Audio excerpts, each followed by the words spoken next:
When it comes down to like cities, growing up in Brooklyn Park, I was a Minneapolis kid. Kind of funny. I'll give you a quick little story. As a Minneapolis kid growing up, grew up over by kind of Patrick Henry till I was about, I think, 7. And then my mom was from a small town out in western Minnesota. She goes, husband, I want to get the kids out to the farm, kind of where they can see, more fields and kind of appreciate that farm life. So, Nick, we literally moved from Minneapolis to Brooklyn Park. And as a kid, I rode dirt bikes, worked on farms, worked on potato farms, worked on a tree farm. I mean, so I grew up in a Brooklyn Park that was completely different than nowadays where it's fully mature, right? So, but Brooklyn Park's a great area, lots of complete diversity on price, right? So you have everything from your entry level houses to your executive level homes up on the golf course, even across the 610 area. You have a ton of new builds that were built, very modern, very nice, easy traffic, getting on 610 right downtown. You're downtown in about 15 minutes. I've always loved Brooklyn Park, despite all of its tumultuous, I don't want to say they make stuff up, but it's had its pros and its cons. And I think back when Jesse Ventura, they elected him the mayor of Brooklyn Park, it really was kind of an interesting place to be at that time as a kid in the 80s, growing up into the 90s and having that.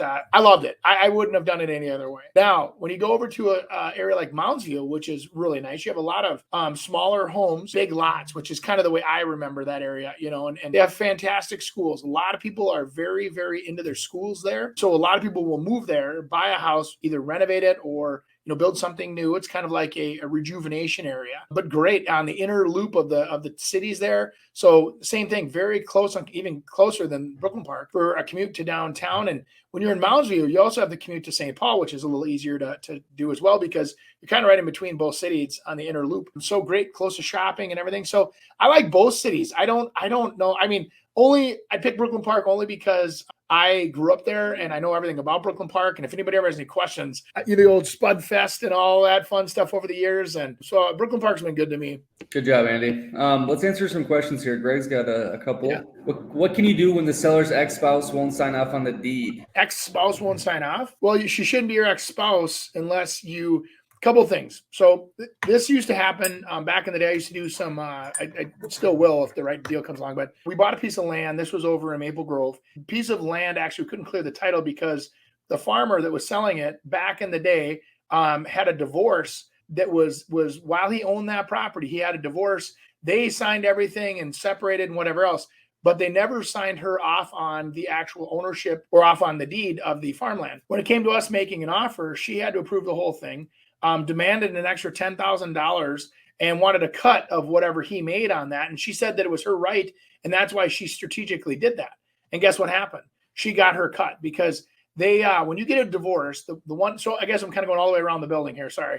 When you get a divorce, your attorney has to make sure that all of those obligations and marital rights and things are extinguished, acknowledged. You have to make sure that you explore all of your options when you're getting divorced, like asset exploration, and make sure that every asset has been identified and located. That's why first thing they'll tell you is to make a list of all the things that you own, including real estate or whatever. When you go and you do that and you take somebody off of a deed, you want to see the deed. You don't want to just say, oh, sure, they're off the deed because this decree says they're gone. It's not the case. You want to make sure that they're off of that deed. And as terms of the divorce decree agreement, they will agree to sign off at no dollars or a certain dollar amount, or, hey, they sign off on the farm, but they get the speedboat or whatever it is.